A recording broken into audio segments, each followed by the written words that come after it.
अपनी प्रसिद्धि के चरम पर वर्ष 1557 के आसपास मीराबाई गायब हो गईं। रहस्यवादी कवि और कृष्ण के समर्पित उपासक द्वारका मंदिर में श्री कृष्ण के लिए भक्ति गीत गा रहे थे और कई गवाहों के सामने वह गायब हो गईं। जो कुछ बचा था वह उसकी साड़ी थी, जो कृष्ण मूर्ति प्रतिमा के चारों ओर लिपटी हुई थी। विश्वासियों का कहना है कि वह अपने प्रिय भगवान में विलीन हो गईं। संदेह करने वालों को लगता है कि वह पीछा करने वालों के एक प्रतिनिधिमंडल से बचने के लिए, जो उसे चित्तौड़ वापस लाने के लिए नियुक्त किया गया था, एक प्रतीक्षारत नाव के किनारे के दरवाजे से बाहर निकली हुई थी।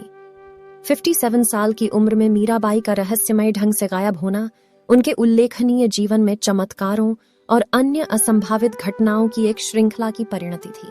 राजपूत, वर्तमान राजस्थान में एक राजकुमारी के रूप में जन्मी मीराबाई जब लड़की थीं, तब पूरी तरह से कृष्ण के प्रति समर्पित हो गईं। जोधपुर के संस्थापक राव जोधा की पोती मीराबाई मध्य राजस्थान में पुष्कर के निकट एक पर्यटन स्थल मेड़ता शहर के एक महल में पली बढ़ी। यहीं पर उनका पहली बार परिचय कृष्ण से हुआ और यहीं उन्होंने अपना जीवन उन्हें समर्पित करने का फैसला किया।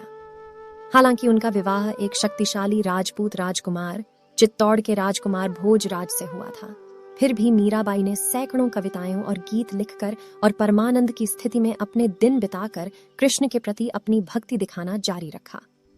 एक संगीतकार और गायिका के रूप में उनकी प्रसिद्धि फैल गई और यहाँ तक कि मुगल सम्राट अकबर भी भेष बदलकर उनसे मिलने आए। लेकिन शाही परिवार उससे खुश नहीं था। उन्हें लगा कि उसका व्यवहार एक राजपूत राजकुमारी के लिए अनुचित था।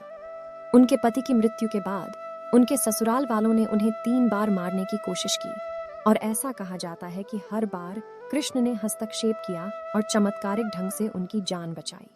अंत में वह भाग गईं और अपना शेष जीवन उत्तर भारत में एक श्रद्धेय रहस्यवादी, कवि और संत के रूप में यात्रा करते हुए बिताया और अंत में द्वारका, वर्तमान गुजरात में समाप्त हुई।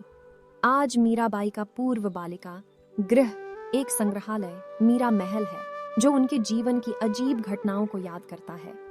यह एक प्रसिद्ध मंदिर 4 भुजा जी के बहुत करीब है, जो उनका सम्मान करता है।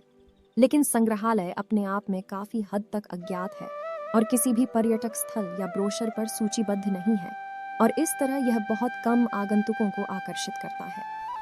फिर भी मीरा महल प्रभावशाली है। उनके जीवन को घरेलू संग्रहालय में प्रदर्शनियों, मूर्तियों, चित्रों और उसी स्थान पर स्थित एक छायादार बगीचे के माध्यम से दोहराया गया है, जहां कुछ घटनाएं घटी थीं। मीराबाई आज भी भारत में एक भक्ति, एक उपासक और कृष्ण के भक्ति गीतों के संगीतकार के रूप में प्रसिद्ध हैं, जो आज भी जीवित हैं।